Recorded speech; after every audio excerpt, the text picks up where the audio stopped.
ठीक है, तो आज की क्लास को शुरू करते हैं। आपको पता होगा आरबीआई के बारे में, आप लोगों ने सुना होगा। तो आज का टॉपिक हमारा क्या है भाई? आरबीआई है। आज के टॉपिक का नाम है हमारा आरबीआई, यानी कि रिजर्व बैंक ऑफ इंडिया। ठीक है, इसके बारे में आपने सुना होगा।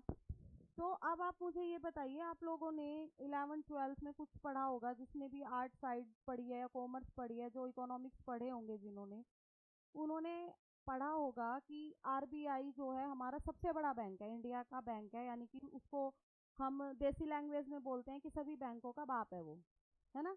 बैंकर्स बैंक है वो, बैंकर्स ऑफ बैंक है वो, ऐसे बोलते हैं। सब कुछ वही चलाता है, सब कुछ वही करता है। जबकि अभी मैंने आपको पीछे टॉपिक कराया था एक इन्फ्लेशन, उसको मैंने बताया था कि इन्फ्लेशन को हमारा आरबीआई और गवर्नमेंट दोनों कंट्रोल कर सकते हैं। कर सकते हैं, नहीं कर सकते? ये दोनों कंट्रोल करते हैं। ये भी बताया था मैंने आपको कि आरबीआई जिस पॉलिसी के अंदर हमारी इन्फ्लेशन को कंट्रोल करती है वो क्या होती है? हमारी मॉनेटरी पॉलिसी। और गवर्नमेंट जो करती है वो फिस्कल होती है। गवर्नमेंट की पॉलिसी के अकॉर्डिंग अगर आप जाओगे तो वो टाइम टेकन प्रोसेस होता है, सब्सिडी देती है, टैक्स ज़्यादा कम करती है। तो वो प्रोसेस जो होता है वो लॉन्ग प्रोसेस होता है, फर्दर प्रोसेस होता है, उसमें टाइम लगता है। बट अगर हमें इन्फ्लेशन को एकदम से कम करना है, बहुत ज़्यादा बढ़ गई है या है ही नहीं, डिफ्लेशन वाली स्थिति हो गई और एकदम से बढ़ाना है विद इन 24 आवर्स या 2 या 3 डेज के अंदर बढ़ाना है, तो वो काम कौन कर सकता है? हमारा आरबीआई कर सकता है। कर सकता है, नहीं कर सकता? सारी चीज़ें डिटेल में पढ़ी है हमने, इसलिए उसको मैं दोबारा से अब रिवाइज नहीं करूँगी। ठीक, समझ रहे हैं बातों को? या अभी भी मुझे बता दीजिए, किसी बच्चे को प्रॉब्लम है तो मैं क्विक रिव्यू लगेगा, 5 मिनट लगेंगे, मैं फिर भी रिवाइज कर दूंगी। दिक्कत है किसी को? ठीक है, चलते हैं आगे।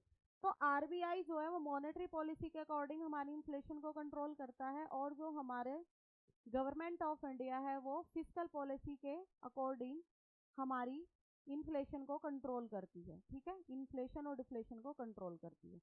अब हमारा टॉपिक यही चलेंगे। सबसे पहले जैसे हम आरबीआई पढ़ेंगे, फिर जब मेरी नेक्स्ट क्लास होगी फिर उसमें हम बैंक्स के बारे में पढ़ेंगे, हिस्ट्री ऑफ बैंक्स के बारे में पढ़ेंगे, पहले बैंक कैसे थे। ठीक है, अब ऐसा तो नहीं है कि जब हम इंडिपेंडेंट नहीं थे तो बैंक नहीं होते थे, तब भी होते थे। आज के बैंक, उस टाइम के बैंक, कब नेशनलाइजेशन हुआ, कितने बैंकों का हुआ, कितने इस टाइम प्राइवेट हैं, कितने सेमी प्राइवेट हैं, कितने फॉरेन बैंक हमारे यहाँ पे काम कर रहे हैं, उस सब के बारे में। ठीक है, इस टॉपिक के बाद हमारा, मैं कोहेरेंसी बता रही हूँ कैसे मेंटेन करेंगे हम। फिर बैंकिंग सेक्टर पे जाएंगे, पूरा बैंकिंग सेक्टर पढ़ने के बाद फिर हम आरबीआई पे वापस रिटर्न आएंगे, फिर हम इसकी मॉनेटरी पॉलिसी के बारे में पढ़ेंगे। ठीक, फिर उसके बाद सीधे हम गवर्नमेंट की तरफ मूव करेंगे। पॉलिटिकल साइंस में सारा बता चुकी हूँ कि गवर्नमेंट कैसे बनती है, कैसे बजट पेश होता है, सब बता चुकी हूँ। फिर बजट पे डिस्कस करेंगे, यहाँ पे पूरा बजट अब यहाँ पे होगा। बजट टॉपिक मैंने वहाँ पे आपको बता दिया था, मोटा मोटी जो उसकी फैक्चुअल इंफॉर्मेशन होती है वो बता दी था। डिटेल में जो भी हमारा इस ईयर का बजट होगा, जो निर्मला सीतारमण ने पेश किया है, उसको हम पूरा डिस्कस करेंगे। उसके बाद फिर फिस्कल पॉलिसी पे जाएंगे। समझ रहे हैं बात? इसके बाद ये कम से भी कम हमारा 30% जो टॉपिक है ये कवर करता है इकोनॉमी को, सिर्फ यही 3-4 टॉपिक। ठीक है, इसको कवर करने के बाद फिर हम बढ़ेंगे अपना नेशनल इनकम की तरफ, या फिर कोई एग्रीकल्चर वगैरह का कोई टॉपिक उठाएंगे। फिर छोटे छोटे टॉपिक्स बचेंगे हमारे।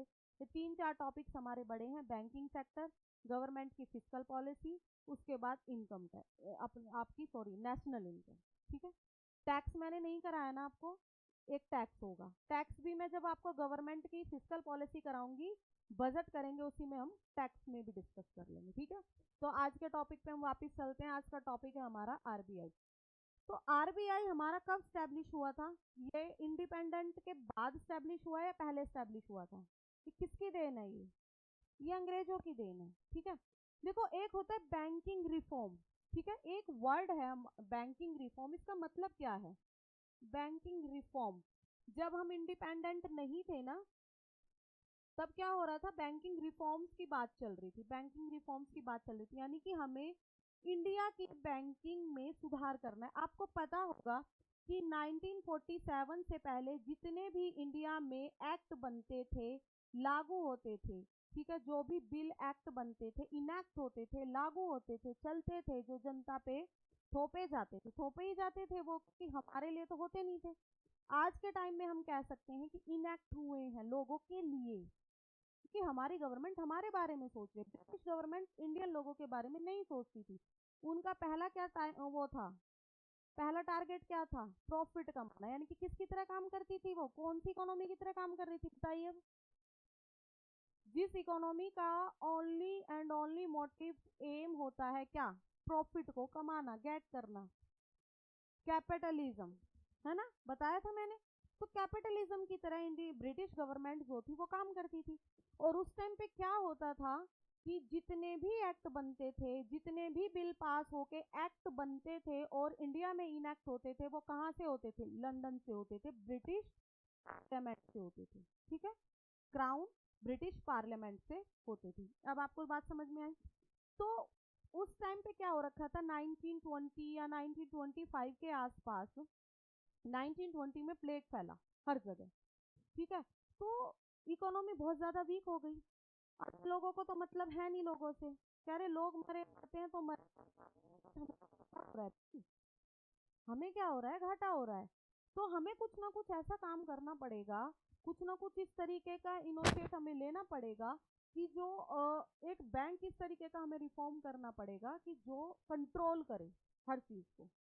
ठीक है, जो क्या करे, कंट्रोल करे हर चीज को। तो उस टाइम पे ये बात चल रही थी बैंकिंग रिफॉर्म्स की। तो फिर इसी बात को चलते चलते क्या हुआ कि आपका 1926 में कमीशन आता है वहां से। कब आता है बच्चों, 1926 में कमीशन आता है। कमीशन का नाम है यंग हिल्टन कमीशन। क्या नाम है, यंग हिल्टन कमीशन। ठीक, यंग हिल्टन कमीशन। ये एक कमीशन जो है वो इंडिया में आता है, जो आरबीआई की रिकमेंडेशन करता है। ठीक है, वहां से आता, कहाँ से आया ये, कहाँ से आया ये कमीशन कहाँ से आया था, लंदन से आया था या नहीं आया था। ये रिकमेंड करता है, रिकमेंडेशन करता है कि एक आरबीआई होना चाहिए, रिजर्व बैंक ऑफ इंडिया होना चाहिए। अब इंग्लैंड के नाम पे तो इंडिया में नहीं खोल सकते हैं, इंडिया में तो इंडिया के नाम से ही आप खोलेंगे ना बड़ा बैंक। तो उन्होंने बोला कि हाँ भाई, बात तो सही कह रहे हो कि बैंकिंग रिफॉर्म होना चाहिए, बैंकिंग में सुधार होना चाहिए, बैंकिंग व्यवस्था हमारी दुरुस्त होनी चाहिए। इसलिए इस सब चीजों की वजह से क्या हुआ कि ब्रिटिश पार्लियामेंट ने क्या किया, वहां से यंग हिल्टन कमीशन को भेजा इंडिया में। और उन्होंने यहाँ पे आके सिनेरियो देखा और 1926 में उन्होंने आरबीआई की रिकमेंडेशन की। केवल यहाँ पे क्या हुआ है, रिकमेंडेशन हुई है। जैसे बोलते हैं ना, किसके रिकमेंडेशन से ये काम हुआ, सिफारिश करना, है ना। लोकल लैंग्वेज में क्या बोलते हैं, सिफारिश करना। आप जॉब के लिए जाते हो, गवर्नमेंट जॉब छोड़ के अगर प्राइवेट जॉब के लिए आप जाते हो और आपको जॉब नहीं मिल रही आसानी से, बट कोई आपकी सिस्टर है बड़ी या आपका कोई गार्जियन है बड़ा, उसकी थोड़ी जान पहचान है, तो वो कह देगा कि चल ठीक है, तो अपना बायोडाटा ले जा वहाँ पे और मेरा नाम ले दियो। ठीक है, तो आप बोलोगे कि जी मुझे उसने रिकमेंड किया है आपको। या कोई अपनी अच्छी सर्विस देता है, खाना खाने गए हो, ठीक है, रेस्टोरेंट में आप खाना खाने गए हो, आपको खाना बहुत अच्छा लगा और आपको लग रहा है कि आपके मम्मी पापा की एनिवर्सरी है और उनको आप ट्रीट पे भेजना चाहते हो, तो वो क्या करेंगे, आप बोलोगे वहां पे जाना मम्मी पापा, वहां पे खाना हमने खाया था बहुत अच्छा है। तो आपने क्या किया, उस चीज को रिकमेंड किया, सिफारिश की उस चीज की। ठीक है, तो बैंक जो है हर जगह सब, सॉरी, कंट्री का जो बैंक होता है, हर कंट्री में अपना एक हेड बैंक जरूर होता है। तो इंडिया में कोई ऐसा था नहीं, तो उन्होंने बोला, क्योंकि अब यहाँ पे इंडिपेंडेंट की भी बात उठ रही है कि हमें आजाद होना है, हमें आजाद होना है ना। यहीं पे सविनय अवज्ञा आंदोलन चला था, यहीं पे असहयोग आंदोलन चला था, तो उसी टाइम में ये सारे सिनेरियो घट रहे थे। तो उन्होंने बोला कि बैंकिंग व्यवस्था यानी कि पैसा जो कंट्रोल करेगा वो कौन करेगा, बैंक, आरबीआई नहीं करेगा, क्योंकि आरबीआई तो आया ही नहीं अब तक। पैसा कंट्रोल कौन करेगा, कोई बैंक करेगा, छोटा मोटा बैंक नहीं, वो बैंक का बाप होना, फादर ऑफ बैंक होना चाहिए, ऑल बैंक। ठीक है, तो अब क्या होगा, तो दिमाग लड़ाया, तो उन्होंने बोला कि ठीक है, हम एक काम करते हैं, हम एक आरबीआई की क्या करते हैं, रिकमेंड इन्होंने किया। ठीक है, अब उसके बाद क्या हुआ, इन्होंने रिकमेंड कर दिया। अब इनके रिकमेंडेशन से तो कुछ होने वाला है नहीं कि खाली किसी ने सिफारिश कर दी। अब बिल बनेगा, बिल पास होता है, जैसे कि इंडियन पार्लियामेंट देखो, इंडियन पार्लियामेंट बिल्कुल पैरेलल जैसे ब्रिटिश पार्लियामेंट काम करती है, सेम ऐसे ही हमारी इंडियन पार्लियामेंट काम करती है। बता चुकी हूँ पहले, क्योंकि हमने सारा यहीं से बोरो किया है ना पार्लियामेंट सिस्टम सारा। तो बिल पहले लोकसभा जाएगा, फिर राज्यसभा जाएगा, ये सब मैं आपको पहले ही बता चुकी हूँ। वहाँ पे इनको कुछ और बोला जाता है, मैं पॉलिटी में नहीं घुसूंगी, ठीक। तो अब क्या हुआ, इन्होंने रिकमेंड कर दिया। रिकमेंड करने के बाद क्या हुआ, 1927 में, कब बच्चों, 1920 में वहां पे क्या हुआ, ब्रिटिश पार्लियामेंट में बिल को पेश किया गया, ठीक है, बिल पेश किया गया। बट अनफॉर्चुनेटली ये बिल क्या है, ये पास नहीं हुआ, बिल ये पास ही नहीं हुआ, बिल पास, ठीक है। अड़गे बहुत सारे लोग, जैसे यहाँ पे भी अपोजिशन है, इस टाइम तो स्ट्रॉन्ग है, ठीक है। तो अपोजिशंस वाले लड़ गए होंगे, कुछ भी हुआ होगा, यानी कि 1927 में ब्रिटिश पार्लियामेंट में जो उनके सेशंस हो रहे थे, उसमें रिजर्व बैंक ऑफ इंडिया लाने की बात की गई, तो वो बिल उन्होंने क्या किया, पास नहीं किया। ये सारे क्वेश्चन फैक्चुअल क्वेश्चन है और आपके एग्जाम में पूछे जाते हैं कि पहला बिल आरबीआई का कब कब पहला बिल आरबीआई का कब पेश किया गया, 1927 में, बेशक पास नहीं हुआ है, ठीक है। इसके बाद क्या हुआ, ये सारी चीजें फिर चली गई ठंडे बस्ते में, फिर आई बात, फिर उठी बात, फिर उठी बात, फिर क्या हुआ, 1933 में फिर से बिल लेके आए कि भाई अब की बार तो सुन लो, अब की बार हम बहुत, इन्होंने क्या कहा, मान लीजिए उन्होंने कहा कोई स्ट्रॉन्ग रीजन नहीं है ना, कि हम आरबीआई को स्टैब्लिश करें वहां पे, कोई भी स्ट्रॉन्ग रीजन मुझे नहीं दिखा, मैं यहाँ पे आरबीआई को वो कर, बोले ठीक है जी, अब की बार हमने क्या किया, हम बहुत ज्यादा स्ट्रॉन्ग रीजन लेके आए हैं कि बिल लेके आए हैं, बहुत सारे हमने रीजन बताए हैं। तो अब क्या होता है, यहाँ पे ये बिल क्या हो जाता है बच्चों, ये बिल पास हो जाता है, ठीक है। कब पास हुआ ये बिल, 1933 में, ठीक, समझ में आया, कोई दिक्कत 1933 में ये बिल पास हो जाता है। अब 1933 में ये बिल पास हो गया, इसके बाद क्या हुआ, 1934 में आरबीआई एक्ट बन जाता है, क्या बनता है, आरबीआई एक्ट बन जाता है, ठीक है, आरबीआई एक्ट ये बन जाता है 1934 में, ठीक है, आरबीआई एक्ट बन जाता है, ठीक है। ये कैसे लिखा जाता है, आपके एग्जाम में आएगा लिखा हुआ आरबीआई एक्ट 1934, इस तरीके से लिखा हुआ आएगा, ठीक है। 1934 में आरबीआई का एक्ट बन जाता है। अभी सिर्फ एक्ट बना है, अभी ये क्या हुआ, इनएक्ट नहीं हुआ है, लागू नहीं हुआ है, समझ में आई।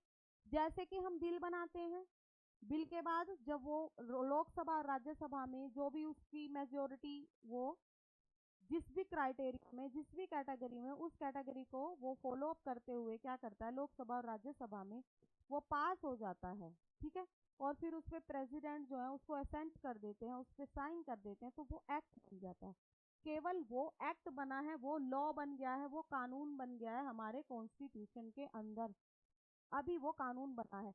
वो इनएक्ट कब होगा एक्ट, जब उसको लागू किया जाएगा, ठीक है। जैसे जीएसटी बना के रख दिया था पर 1 साल बाद लागू किया, ठीक है, ये सब चीजें हैं, ठीक।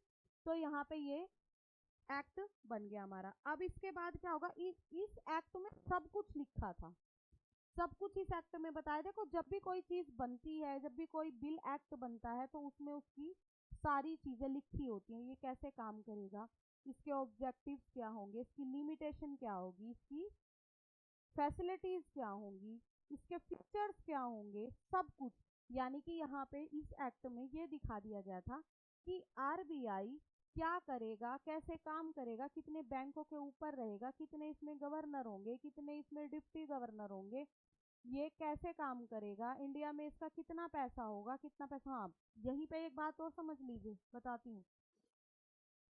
जब ये आरबीआई बना, अब आरबीआई, चलो आरबीआई को बना ही लेते हैं पहले, फिर बताती हूँ। 1 अप्रैल, ये बहुत इंपॉर्टेंट डेट है, 1 अप्रैल 1935, ठीक, 1 अप्रैल 1935 को आपका जो है आरबीआई वो क्या हो जाता है बच्चों, स्टैब्लिश हो जाता है, क्या हो जाता है, स्टैब्लिश हो जाता है, स्टैब्लिश हो जाता है आपका आरबीआई। ठीक, समझे? कब हुआ? 1 अप्रैल 1935 को आपका आरबीआई स्टैब्लिश हो गया। ठीक, अब स्टैब्लिश का मतलब क्या है कि इसकी प्रॉपर एक बिल्डिंग बनाई हमने, उसमें गवर्नर्स बैठाए, इसके एम्प्लॉय बैठाए, और जो एक्ट में बातें थी वो सब लागू करके हमने इसको पूरा एक ऑर्गेनाइजेशन वे में हम इसको ले आए। ये अब क्या बन गया है? एक ऑर्गेनाइजेशन बन गया है, अब ये एक संगठन बन गया है। यहाँ पे ये संगठन नहीं था। समझ में आई? ये फैक्चुअल चीजें आरबीआई से पूछी जाती हैं एग्जाम में, जो जब से शुरू किया और अब तक जितनी भी चीजें आई फैक्चुअल हैं। सभी बच्चे इसको लिखेंगे, क्योंकि पीपीटी का भी भरोसा नहीं है, मैं कब दूं तुम्हें, कब ना दूं, और ना ही दूं तुम भी तो करो, खुद डिपेंड ही रह जाओगे बच्चों, तो कैसे होगा? समझ में? तो इसमें क्या होगा, स्टैब्लिश हमने कर दिया। अब जब हमने स्टैब्लिश किया तो आपको पता है यहाँ पे ब्रिटिश रूल है, उन्हीं के अकॉर्डिंग स्टैब्लिश हो रहा है। ब्रिटिश पार्लियामेंट से रूल्स बन के आए, उसी के अकॉर्डिंग स्टैब्लिश हुआ। तो अब इसमें कोई भी बिल्डिंग या कोई भी लॉ या कोई भी ऑर्गेनाइजेशन ऐसी बन जाता है, उसमें फाइनेंस लगता है नहीं लगता? तो यहाँ पे ध्यान रखना, यहाँ पे केवल और केवल 4.4% पैसा इंडियन था। ठीक, 4.4% पैसा इंडियन था, इंडियन करेंसीज लगी थी, और बाकी 6% के अप्रोक्स बोल बेटा, क्योंकि 4.4 है यहाँ पे। 96% के अप्रोक्स पैसा किसका लगा था? ब्रिटिश गवर्नमेंट का। ठीक है, ब्रिटिश गवर्नमेंट का पैसा लगा था। समझ में आई? अब एक बात बताओ, जब हम आजाद हो जाएंगे तो क्या जो अंग्रेज हैं जिन्होंने 96% पैसा इस ऑर्गेनाइजेशन को स्टैब्लिश करने में लगाया था, क्या ऐसे छोड़ देंगे वो? तो जब हम कब हुए आजाद? हुए आजाद कब हुए थे, इतना तो पता होगा, 1947, 15 अगस्त। ठीक है, उसके बाद हमें लगा एकदम से तो हम सब कुछ कर नहीं सकते थे, कि भाई अब तो ब्रिटिश चले गए, तो अब ये बैंक हमें अपने अंडर लेना चाहिए। तो अब हम इसका क्या करेंगे? नेशनलाइजेशन करेंगे, राष्ट्रीयकरण करेंगे बैंक का। तो वो कब किया हमने? इसका नेशनलाइजेशन कब हुआ बच्चों? 1 जनवरी, ठीक है, 1 जनवरी 1949 को इसका हमने क्या कर दिया? नेशनलाइजेशन कर दिया इस बैंक का।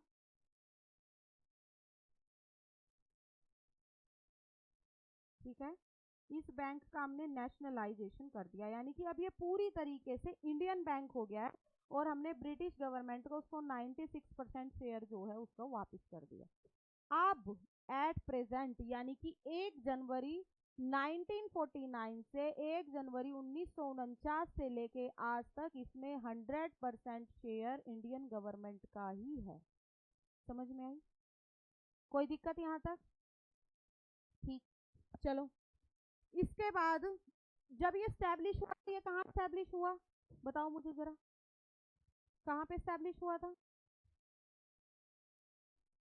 कोलकाता। आज कैलकाटा है, उस टाइम पे कोलकाता थी। ठीक है, तो ये कहाँ पे स्टैब्लिश हुआ था? कोलकाता में। ठीक, पहली जो इसकी जो ब्रांच थी वो कोलकाता में थी। इसके बाद उसी साल अक्टूबर में, अक्टूबर 1935 में इसको हम कहाँ पे लेके आ गए? बॉम्बे। ठीक, कहाँ पे लेके आ गए? बॉम्बे, और टिल डेट तक ये आज भी बॉम्बे में ही है। ठीक, ये चीजें आप समझ लीजिए। मैंने भी आपको क्या बताया, आरबीआई कैसे स्टैब्लिश हुआ, कैसे इसकी रिकमेंडेशन हुई, कौन सा कमीशन आया। पहला 1927 में बिल आया था ब्रिटिश पार्लियामेंट में, जो कि फेल हो गया। उसके बाद वापस से बिल लेके आए, ये कब लेके आए? 1933 में वापस से बिल लेके आए, जो पूरी मेजोरिटी के साथ पास हुआ। फिर 1934 में इन्होंने क्या किया? आरबीआई एक्ट बनाया। 1935 में इन्होंने उसको स्टैब्लिश कर दिया। अब तक हमने ये पढ़ा। अच्छा चलो ठीक है, अब एक चीज और ध्यान रखना, यहाँ पे 1937 में, ठीक है, 1937 में, अभी हम इंडिपेंडेंट नहीं है, बर्मा आज के टाइम का क्या है? म्यांमार। आज के टाइम का क्या है? म्यांमार। उस टाइम क्या था? बर्मा। वो ही बोला जाएगा एग्जाम में, म्यांमार नहीं बोलेंगे। आज के टाइम का म्यांमार, उस टाइम का बर्मा। ये इंडिया से क्या हो रहा था, इंडिपेंडेंट हो रहा था, उसको जो अंग्रेज सरकार थी वो उसको अलग कर रही थी। तो अब जो आरबीआई है वो सारा कंट्रोल तो उसी के पास है, पैसे का, लेने का, देने का, सब कुछ। तो फिर उन्होंने क्या कहा, उन्होंने ये कहा किसकी, बर्मा की गवर्नमेंट ने, गवर्नमेंट ऑफ बर्मा ने ये कहा कि सर देखिए हमें ना आरबीआई का एक्सेस दीजिए, आप थोड़े टाइम के लिए तो दीजिए जब तक खुद इंडिपेंडेंट नहीं हो जाते।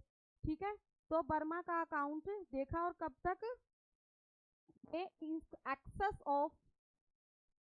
एक्सेस ऑफ आरबीआई हमें चाहिए, किसने कहा, बर्मा ने कहा। ठीक है, तो बात जाहिर है। ठीक है, कैसे करेंगे, और जब हम इंडिपेंडेंट हुए थे, कब हुए थे, टिल 1947 में हम इंडिपेंडेंट हुए थे, तो 1947 तक हमने बर्मा को, यानी कि आरबीआई ने बर्मा को अपनी पूरी फैसिलिटीज प्रोवाइड कराई। ठीक है, फिर उन्होंने क्या किया, अपना खुद का एक बैंक बना लिया। ठीक, इसके बाद 1947 में जब हम इंडिपेंडेंट हुए तो दो डोमेन बने, बने नहीं बने, एक क्या बना, इंडिया, और दूसरा क्या बना, पाकिस्तान। अब फिर वही प्रॉब्लम, बर्मा वाली। भाई पाकिस्तान ने भी बोला कि मैं आजाद तो हो गया हूं तुमसे, पर मेरे पैसे का लेन देन मुझे भी तो एक्सेस चाहिए आरबीआई का। और जब मैं अपना क्या बना लूंगा, जब मैं अपना खुद का एक बैंक बना लूंगा तो मैं हटा दूंगा। तो फिर आरबीआई का एक्सेस इनको भी दिया गया। ठीक है, एक्सेस मिला पाकिस्तान को आरबीआई का टिल 1948 तक। ठीक, तो एक क्वेश्चन आता है आपके एग्जाम में, घूमता फिरता कभी भी आ जाता है, ये जून है बच्चों, ये 1948 तक। ठीक, क्वेश्चन आ जाता है कि इंडियन आरबीआई ने, भारतीय रिजर्व बैंक ऑफ इंडिया ने कौन कौन सी कंट्री को अपनी सर्विस दी है, कौन सी कंट्री, बर्मा एंड पाकिस्तान। समझ में आई, इंडिया को तो देता ही है क्योंकि इंडिया का है। समझ में आई, चलो ये चीजें पढ़ ली। अब हम बात करते हैं गवर्नर की। देखो गवर्नर एक ही होता है, बट इसके चार पांच टीम होती है, 5 मेंबर की टीम होती है, हेड होते हैं इसके। एक होता है गवर्नर जो मेन होता है, जो नोट पे साइन करता है ना, पता है ना, नोट पे साइन होते हैं गवर्नर के। और जो 4 अलग बचे वो होते हैं डिप्टी गवर्नर, उसको असिस्ट करते हैं वो। समझ में आई चीजें आपको। तो अब गवर्नर के बारे में बात कर लेते हैं हम, गवर्नर। ठीक, तो जब हमने आरबीआई को स्टैब्लिश किया, कौन सा ईयर था बच्चों, 1935, तो गवर्नर बनाया। तो जग जाहिर बात है कि पहला गवर्नर कौन होगा, अंग्रेज ही होगा ना। कौन था पहला गवर्नर, देखो सारे गवर्नर याद नहीं करने हैं, पहले 2-3 याद करो, पहला इंडियन गवर्नर याद करो, और रिसेंट में जो गवर्नर है उससे पहले 2-3 याद करो, या किसी गवर्नर के टाइम में बहुत ज्यादा क्रांतिकारी कोई परिवर्तन हुआ हो, रिवोल्यूशनरी कोई चेंज आया हो, इंडियन करेंसी को लेके, इन्फ्लेशन को लेके। ठीक है, तो उस टाइम के गवर्नर याद करो। तो पहला गवर्नर कौन था, कौन था, ओसबोर्न स्मिथ। ठीक है, ओसबोर्न स्मिथ। ठीक, ओसबोर्न स्मिथ। चलो, कब से कब तक रहे, 1935 से 1937 तक, 1935 से 1937 तक ये रहे। ठीक, इसके बाद सेकंड गवर्नर भी कौन थे, अंग्रेजी थे, कौन थे, sir James Taylor. Sir James Taylor, ये कब से कब तक रहे आपके, 37 से लेके 37 से लेके आपका 43 तक। ठीक है, 37 से लेके 43 तक। ठीक, अब इसके बाद आते हैं फर्स्ट इंडियन गवर्नमेंट, गवर्नमेंट नहीं सॉरी गवर्नर, सबसे ज्यादा इंपॉर्टेंट ये, और उससे भी ज्यादा इंपॉर्टेंट ये। ठीक, थर्ड नंबर पे जो गवर्नर बने वो इंडियन थे, तो यहाँ पे क्या होगा, first Indian government, first Indian governor of RBI, governor of RBI कौन थे भाई, कौन थे, शक्तिकांत दास, शक्तिकांत दास तो बेटा अब हुए हैं, सी डी देशमुख, कौन थे, सी डी देशमुख, ठीक है। ये बहुत ज्यादा इंपॉर्टेंट है, इसको नहीं भूलना है, सी डी देशमुख, ठीक। सी डी देशमुख कब से कब तक बने, 1943 से लेके 1949 तक, 1943 से लेके 49 तक देशमुख बने हमारे थर्ड आरबीआई गवर्नर और फर्स्ट इंडियन, ठीक। बहुत ज्यादा इंपॉर्टेंट है, क्वेश्चन आता है। अच्छा, पहला बता दिया मैंने, दूसरा बता दिया, तीसरा बता दिया, जो तीसरा इंपॉर्टेंट है, पहला तो होता ही हर जगह। जैसे बोले कि चांद पे सबसे पहला जाने वाला कौन था, नील आर्मस्ट्रॉन्ग, याद है ना। अब जब वो बंदा चांद पे गया, ठीक, जब वो बंदा चांद पे गया तो उससे पहले कोई नहीं गया था। अब कोई चीज कोई बंदा पहली बार करेगा और उसमें वो सक्सेस भी हो रहा है, बट उसको ये नहीं पता कि आगे क्या होने वाला है, क्योंकि पहले तो हुआ ही नहीं है ये सब चीजें। तो जब उसको बहुत सारे मेडिकल इक्विपमेंट दे के भेजा, उस टाइम पे ये सब फैसिलिटीज नहीं थी। आज के टाइम में तो बहुत फैसिलिटीज है, अभी देख रहे हो ना, इतनी फैसिलिटीज होने के बाद भी सुनीता विलियम आज भी फंसी हुई है हमारे स्पेस में फंसी हुई है। वो अभी केवल और केवल कितने दिन के लिए गई थी, 7 से 8 दिन का प्रोजेक्ट था उनका, और कब से फंसी हुई है वो वहां पे, ला ही नहीं पा रहे हैं उनको, हालत खराब हो गई है उनकी, पिक्चर्स आती हैं ऊपर से, हड्डियों का ढांचा हो गई है वो। अब आप समझ लीजिए, भेज दिया आदमी, ठीक है। और आज हम किस में जी रहे हैं, 25 में जी रहे हैं। वो टाइम क्या था, थी इतनी टेक्नोलॉजी, फोन भी नहीं होते थे, तब गए। तो जब वो अपनी सैटेलाइट से चांद पे कदम रखने वाले थे तो उनकी हार्ट बीट ऐसे होती थी कि वो मर जाएंगे, खुशी की वजह से नहीं, डर से, कि क्या होगा, मैं इस पे पैर रखूंगा, मैं इस सैटेलाइट से बाहर आऊंगा, मैं ये जो स्पेस जो भी मेरा है, जो शटल मुझे जो दे रखा है, इसमें एक इन्वायरमेंट बना हुआ है मेरा, इस इन्वायरमेंट में मैं बाहर आऊंगा तो क्या होगा, मैं मर तो नहीं जाऊंगा। तो बहुत ज्यादा तेज उनकी हार्ट बीट थी उस टाइम पे, ठीक है। उन्होंने रखा तो पैर ही नहीं रखा, क्या उड़ गए, क्योंकि वहां पे ग्रेविटी है ही नहीं, बहुत कम ग्रेविटी है। समझ में आई चीजें। तो पहली चीज याद रखनी है, जो ओसबॉर्न स्मिथ थे, और पहला जो हमारा भारतीय बना वो तो हम कैसे ही भूल सकते हैं, ये भी कर। अब जिसने लॉन्गेस्ट टाइम तक अपने आप को सर्व किया है as a governor of RBI, वो कौन है, लिख लीजिए, लॉन्गेस्ट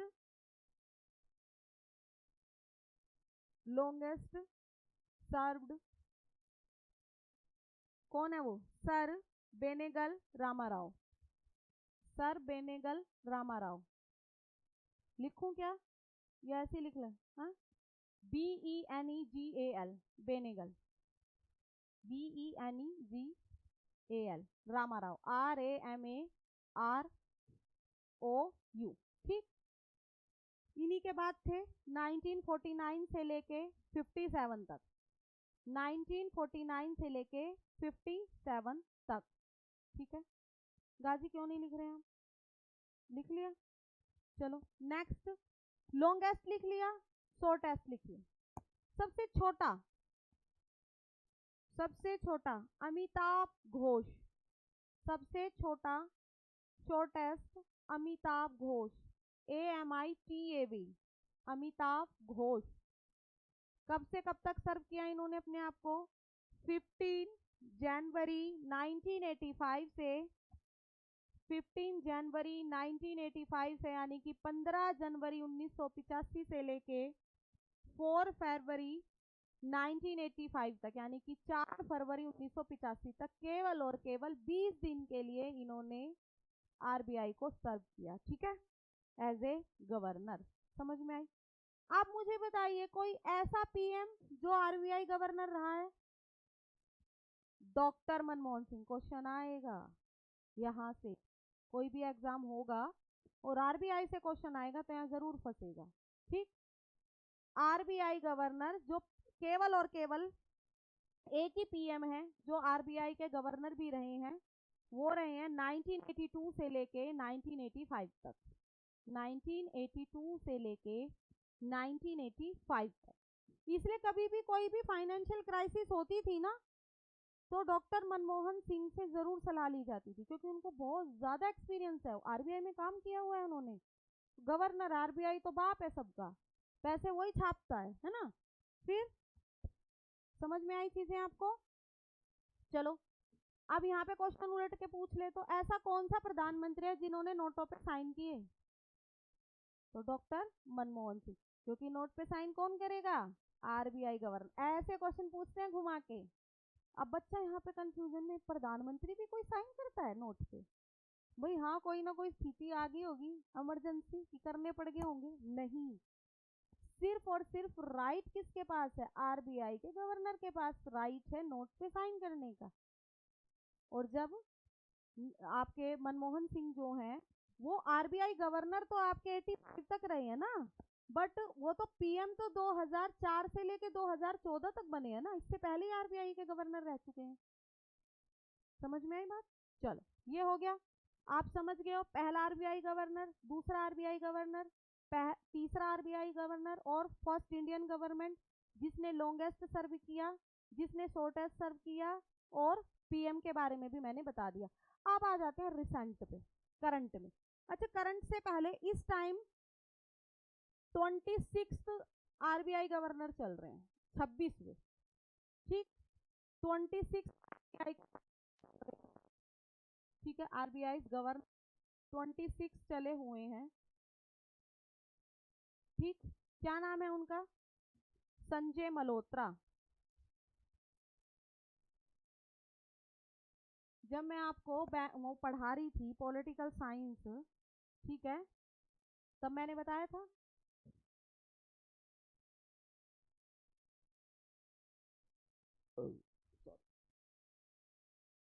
संजय मल्होत्रा, ठीक। इन्होंने कब कार्यभार संभाला भाई अपना? 4 दिसंबर 2024 को, ठीक है, 4 दिसंबर 2024 को, और टिल डेट तक अभी यही है, टिल डेट तक अभी यही है। चलो इसका पता लग गया। 25वें कौन थे? जिसका नाम अभी अंजलि ने लिया था थोड़ी देर पहले, है ना। इनको बेस्ट आरबीआई गवर्नर भी बोला जाता है, अवार्ड भी मिला है। क्या नाम है? श्रीकांत दास। लिखो, 25th आरबीआई गवर्नर हैं आपके श्रीकांत दास। 2018 से लेके 2024 तक इन्होंने इन आरबीआई को सर्व किया है, ठीक। क्या है? श्रीकांत दास।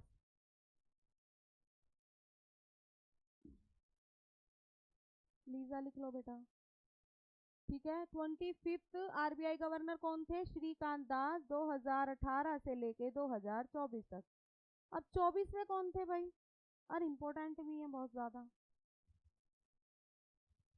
Doctor Ujit R Patel. Doctor Urjit R Patel, ठीक। कौन से नंबर के हैं ये? 24। क्यों है ये इम्पोर्टेंट? पहले इनका टाइम पीरियड लिख लीजिए, 2016 से लेके 2018 तक, 2016 से लेके 2018 तक, 2016 टू 2018। क्यों इम्पोर्टेंट है ये? डिमोनेटाइजेशन सुना है? क्या होता है?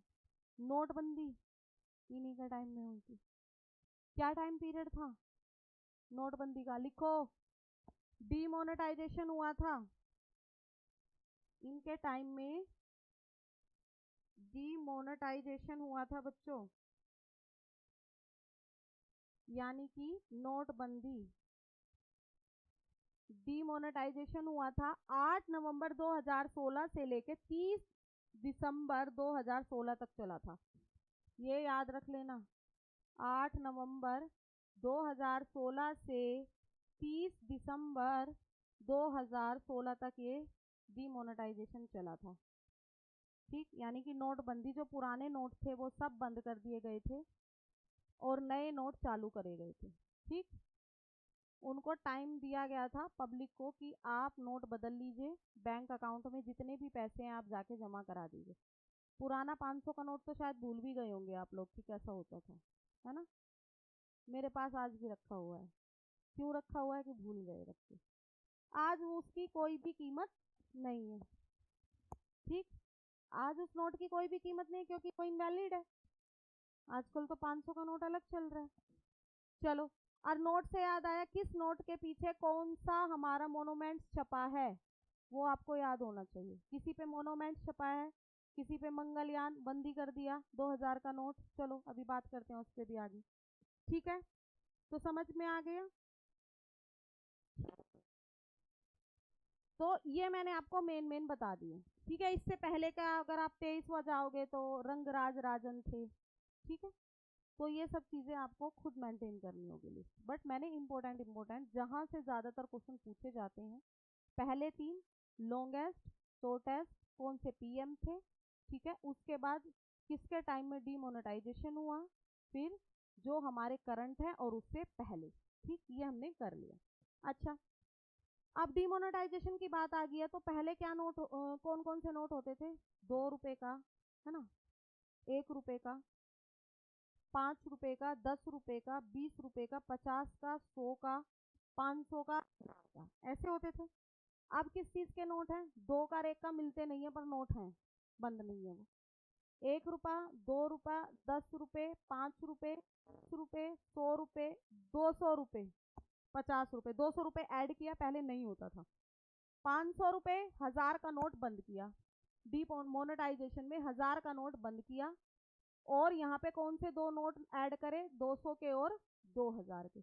अब इस पे क्या हुआ कि जो हमारी गवर्नमेंट ऑफ इंडिया थी, यानी कि भाजपा की जो गवर्नमेंट थी, उसने कहा कि हम भ्रष्टाचार को कम करेंगे।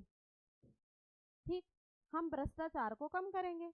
तो अपोजिशन जो था, हालांकि स्ट्रॉन्ग नहीं था, पूर्ण बहुमत में सरकार थी ये, तो स्ट्रॉन्ग अपोजिशन नहीं था, बट उन्होंने ये कहा कि इससे तो भ्रष्टाचार और बढ़ेगा। क्योंकि पहले तो अगर कोई बंदा 1 लाख रुपए अपने पर्स में डाल के चल ही नहीं सकता था, क्योंकि पर्स इतना मोटा हो जाएगा, आएगा ही नहीं उसके पर्स में 2000, 1 लाख रुपए कैसे आएंगे पर्स में। और आज के टाइम में तो 2000 का नोट कर दिया पर्स में, आसानी से बंदा 1 लाख रुपए तक कैरी करके जा सकता है, पता ही नहीं लगेगा। है, था भी ये बात, है ना? तो इस चीज का बड़ा क्रिटिसिज्म हुआ, बट वो क्या थी, पूर्ण मेजोरिटी की गवर्नमेंट थी, उन्होंने क्या किया, 1000 का नोट खत्म करके 200 और 2000 के नोट चलाए। अब 2000 के नोट पे बड़ा डिबेट हुआ शुरू से लेके और लास्ट तक।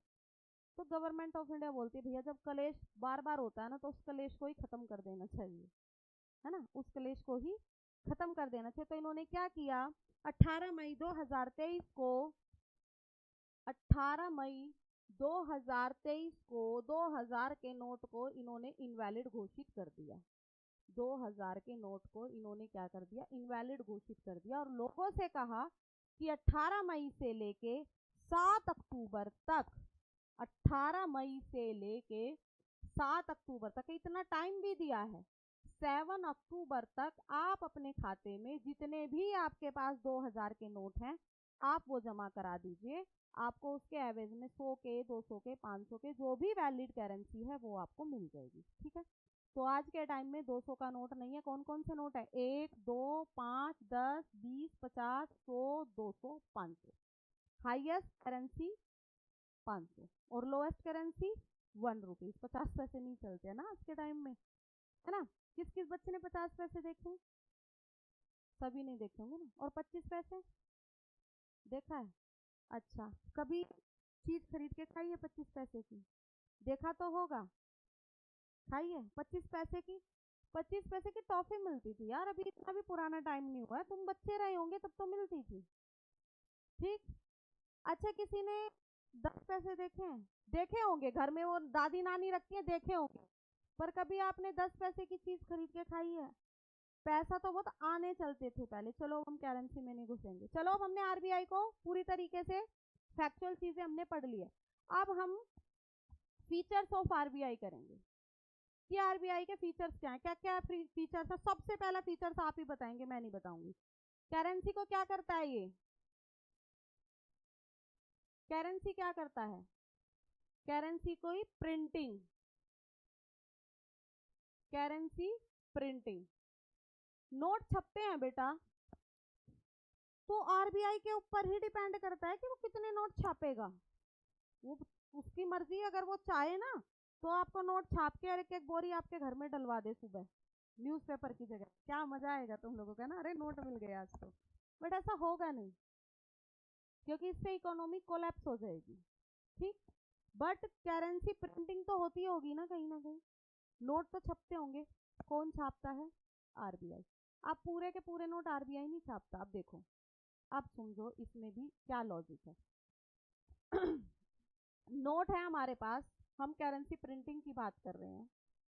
रुपये नोट के, अभी मैं नोट की बात कर रही हूँ, यानी कि जो कागज का नोट होता है मैं उसकी बात कर रही हूँ।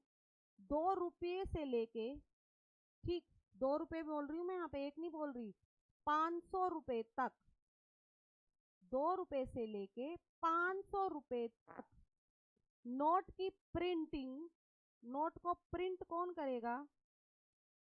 प्रिंट कौन करेगा? आरबीआई। ठीक, प्रिंट कौन करेगा? आरबीआई। और उस नोट पे साइन किसके होंगे? किसके साइन होते हैं? गवर्नर। गवर्नर। समझ में आई? एक चीज समझ गए, नोट 2 रुपए से लेके और आपके 500 रुपए तक जितने भी नोट है, एक्सेप्शनल 1 रुपीज, पहली बता रही, एक्सेप्शनल 1 रुपीज, 2 से लेके 500 तक के नोट को आरबीआई प्रिंट करेगा, गवर्नर उस पर साइन करेगा। दूसरे तरीके पे आ जाइए। दूसरा है 1 रुपीज का नोट। 1 रुपीज का नोट, इसको कौन प्रिंट करता है? कौन प्रिंट करता है? इसको गवर्नमेंट ऑफ इंडिया प्रिंट करती है, आरबीआई प्रिंट नहीं करती। समझ में? एक कहावत है कि 1 रुपए से सरकार गिर जाती है। वो कौन सा 1 रुपया है भैया? 1 रुपए की ताकत है और इसके हमारी गवर्नमेंट ऑफ इंडिया को छापने की। 1 रुपए। अब इसको प्रिंट कौन करेगा? Government of India. ठीक। और इस पे साइन कौन करेगा? गवर्नर नहीं करता है, फाइनेंशियल सेक्रेटरी। ठीक, समझ में? वित्तीय सचिव, फाइनेंशियल सेक्रेटरी इस पे साइन करेगा। समझ में आ गई? 1 रुपया एक्सेप्शनल हुआ है नहीं हुआ? आरबीआई की पहुंच से बाहर है बिल्कुल। चलो अब इसके बाद तीसरा आ जाओ, जो कि बहुत खन खन करते हैं, कॉइन्स के, है ना? कॉइन्स, यहाँ पे मैं ऑल कॉइन्स की बात करती हूँ। सारे कॉइन्स लेके आपके 1 रुपए से, किस किस चीज का कॉइन है? 1 रुपया, 2 रुपया, 5 रुपया, 10 रुपया, 20 रुपया, यही तो कॉइन है। पहले 20 नहीं होते थे, डिमोनेटाइजेशन में 20 रुपए का कॉइन ऐड किया हमने। ठीक। कॉइन्स को प्रिंट कौन करेगा? आप मुझे बताओ, कौन प्रिंट करेगा इसको? आरबीआई? नो। इसको कौन प्रिंट करता है? Government of India. ठीक। और इस पे साइन कौन करता है? कोई भी नहीं करता। सिक्के पे साइन होते हैं किसी के? सिक्के पे उसमें इतनी जगह होगी कि कोई साइन भी करेगा? सिक्के पे साइन किसी के नहीं होते। ठीक है, तो करेंसी प्रिंटिंग समझ के क्या होती है? तो ज्यादातर करेंसी आप देख रहे होंगे, सिक्के में ज्यादा व्यापार ट्रेड नहीं होता। आपने देखा होगा कभी सिक्के में ट्रेड होता है? बहुत ही ज्यादा, जैसे किसी ने कोई चीज जोड़ी होगी, जैसे खासकर बच्चे होते हैं ना छोटे छोटे, उनको क्या मिलता है, सिक्के मिलते हैं, और वो सिक्कों की तरफ ही ज्यादा अट्रैक्ट होते हैं, वो नोट की तरफ नहीं होते। एक छोटा बच्चा होगा, ज्यादातर क्या होगा, 10 रुपए का सिक्का होगा या 1 रुपए का सिक्का होगा और एक तरफ 100 का नोट रखो, वो सिक्का ही उठाएगा क्योंकि उसमें अंदर चमक होती है। बच्चा क्या होता है, वो शाइन अट्रैक्ट होता है। आप चीजें समझ रहे हैं? तो ये सब चीजें हैं। तो कॉइन्स जो है, ज्यादा कोई भी ट्रेड होता है, बड़ा ट्रेड होता है, व्यापार होता है, वो कॉइन्स पे नहीं चलता, वो नोट पे चलता है। इसलिए इसका जो सबसे मेजर पार्ट है हमारी करेंसी का, वो ये है, जो कि हमारा आरबीआई डील करता है। ठीक है, तो करेंसी प्रिंटिंग का मेजर पार्ट कौन डील करता है, हमारा आरबीआई। अब हमने ये क्या कर दिया बेटा, करेंसी को प्रिंट कर दिया, इसको सर्कुलेट कैसे करेंगे बताओ, यहीं पे इसी सिनेरियो में समझो। प्रिंट तो कर दिया, बता दी मैंने कौन कौन करता है, 2 बंदे प्रिंट करते हैं, गवर्नमेंट ऑफ इंडिया और आरबीआई, वो सब समझ चुके हो आप कैसे कैसे करते हैं। आप प्रिंट कर दिया, इसको सर्कुलेट कैसे करेंगे। अब पैसा मार्केट में भी तो आएगा, तो पैसा कैसे आएगा मार्केट में, नहीं लोन से नहीं बेटा, लोन तो बाद की बात है। पैसा कैसे सर्कुलेट होता है मार्केट में, देखो आरबीआई ने पैसा छाप दिया, ठीक है। अब मैंने बताया 1 रुपए का नोट है जो कि आरबीआई नहीं छापता, और यहाँ से लेके 500 रुपए तक के नोट हैं।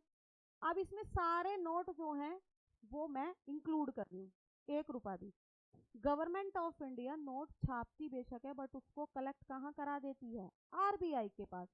सारे नोट और सारे coins, all notes and all coins जो भी है वो आरबीआई के पास कलेक्ट होते हैं।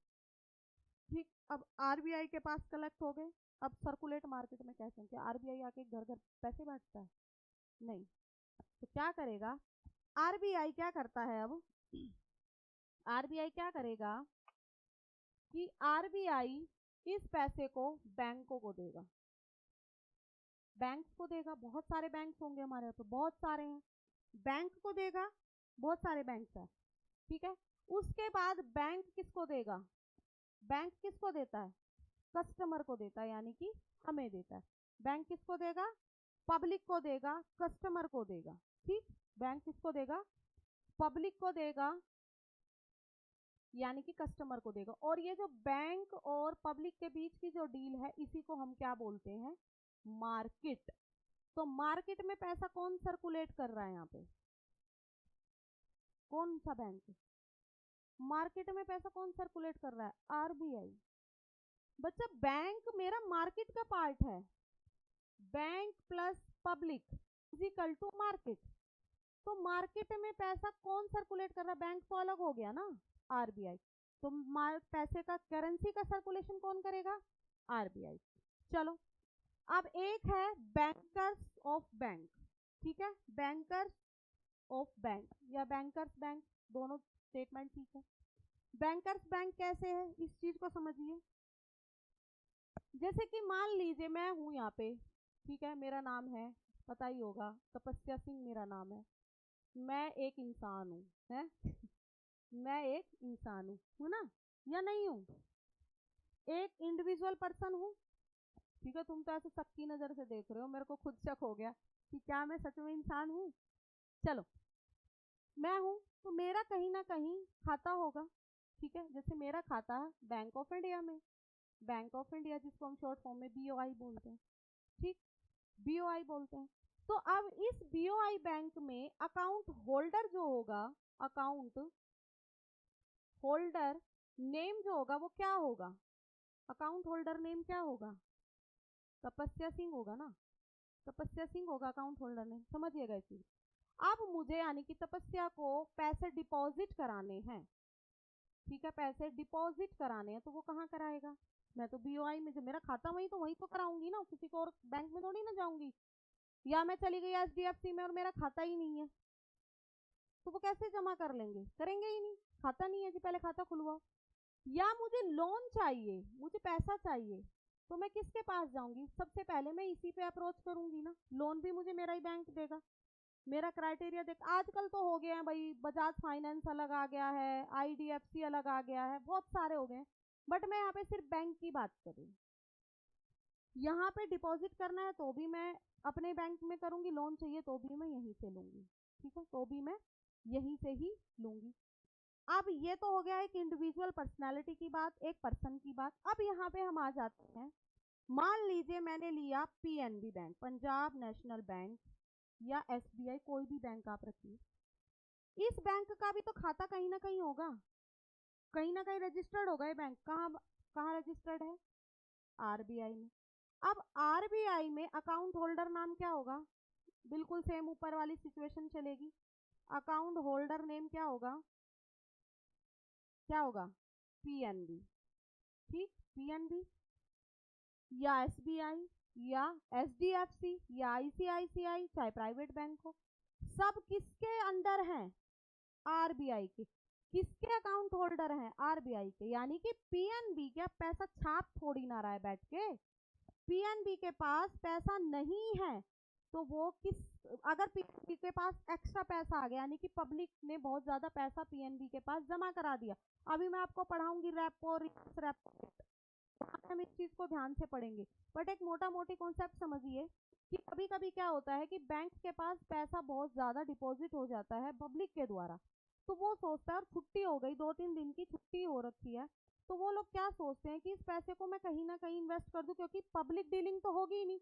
भाई हम अपना पैसा ही तो इधर उधर घुमा सकते हैं, गूगल पे से, पेटीएम से, फोन पे से अपना ही पैसा तो घुमा सकते हैं, बैंक के पैसे को तो नहीं छू सकते ना। तो बैंक अपना पैसा कैसे सर्कुलेट करेगा?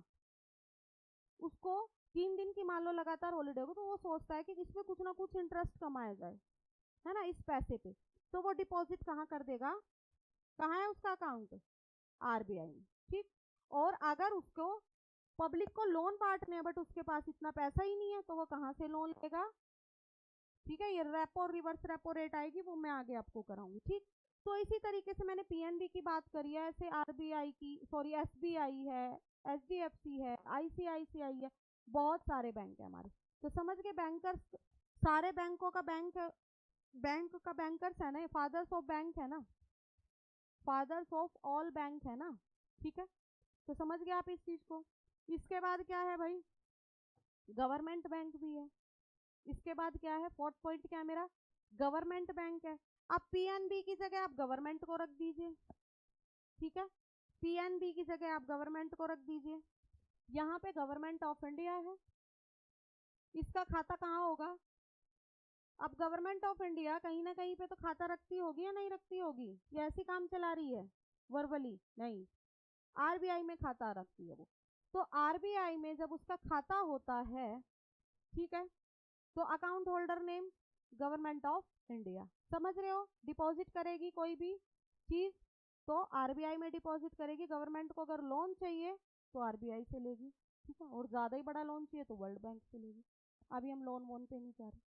ठीक, अब इस पॉइंट को समझिए। मान लीजिए मैं हूँ, मेरा मन नहीं कर रहा, मैं परेशान हो गई हूँ पढ़ाते पढ़ाते, अब मुझे इलेक्शन, और वो भी मैं इलेक्शन लड़ूंगी प्रेसिडेंट का। किसका? प्रेसिडेंट का इलेक्शन लड़ती हूँ मैं। ठीक, प्रेसिडेंट का इलेक्शन। आप पॉलिटिकल साइंस में पहुंचिए, जब मैंने आपको प्रेसिडेंट पढ़ाया था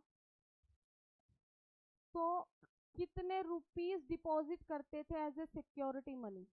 बताओ, भूल गए होंगे? पता है? 100%, एक भी बच्चा नहीं बताएगा। गर्व है मुझे तुमसे। कितने थे? सिक्योरिटी मनी कितनी होती थी? सारा कुछ बता रखा है, लिखवा रखा है, सब कुछ लिखवा रखा है, बता रखा है। मैंने कराया ना, तो मुझे पता है क्या चीज छोड़ी है, क्या कराई है। छोड़ा कुछ नहीं है। ठीक, ये जरूर कह दिया होगा कि खुद लिखना है, स्लाइड में नहीं दिया है, पर बताया जरूर होगा। प्रेसिडेंट और वाइस प्रेसिडेंट की जो सिक्योरिटी मनी डिपॉजिट होती है इलेक्शन के लिए, वो 15,000 होती है। कितनी होती है? 15,000, 15,000 रुपए। और यहाँ पे ऑल कैटेगरीज के लिए सेम है। हमारे यहाँ पे आरक्षण चलता है हर जगह, SC ST OBC हर जगह चलता है। ये 2 पोस्ट ऐसी एक्सेप्शनल हैं जहाँ पे फिक्स है कि 15,000 रुपए, चाहे किसी भी कैटेगरी से बंदा खड़ा होगा, 15,000 रुपए एज ए सिक्योरिटी अमाउंट उसको डिपॉजिट कराना। मेरे को बोलेंगे चलो जी ठीक है आप लड़ रहे हो, बट को 15,000 रुपए डिपॉजिट कराने पड़ेंगे। तो मैंने बोलूंगी ठीक है जी करा देती हूँ, कहाँ कराऊँ? तो बोलेंगे कि जी आरबीआई में कराओ जाके। अब डिपॉजिट मैं कहाँ कराती थी, अपने अकाउंट में कोई भी पैसा, पर आज पहली बार एज ए सिक्योरिटी मनी मुझे वो डिपॉजिट जमा कराना है, बोला आरबीआई में कराइए जी, कि आरबीआई में कराऊं पर उस अकाउंट होल्डर का नाम बताइए। फिर मेरे को बोला जाएगी कि गवर्नमेंट ऑफ इंडिया के नाम से एक अकाउंट है, आप उसमें जमा कराइए। अच्छा चलो, पीएम की कितनी है, पीएम की सिक्योरिटी मनी कितनी है, 25,000 रुपये। कितनी है, 25,000 रुपये। कौन सी कैटेगरी के लिए, जर्नल कैटेगरी के लिए, ठीक है। 25,000 आपका जर्नल कैटेगरी के लिए होगा, ठीक, और 12,500 आपका SC ST एंड अदर्स के लिए होगा। समझ में आई, समझ में आई। तो पीएम के लेवल पे भी आके आरक्षण आ जाता है हमारा, पर प्रेसिडेंट और वाइस प्रेसिडेंट ऐसी पोस्ट है जहाँ पे रिजर्वेशन नहीं मिलता है सिक्योरिटी डिपॉजिट में। समझ में आई। तो गवर्नमेंट का भी बैंक हमारा कौन है, आरबीआई है, ठीक है।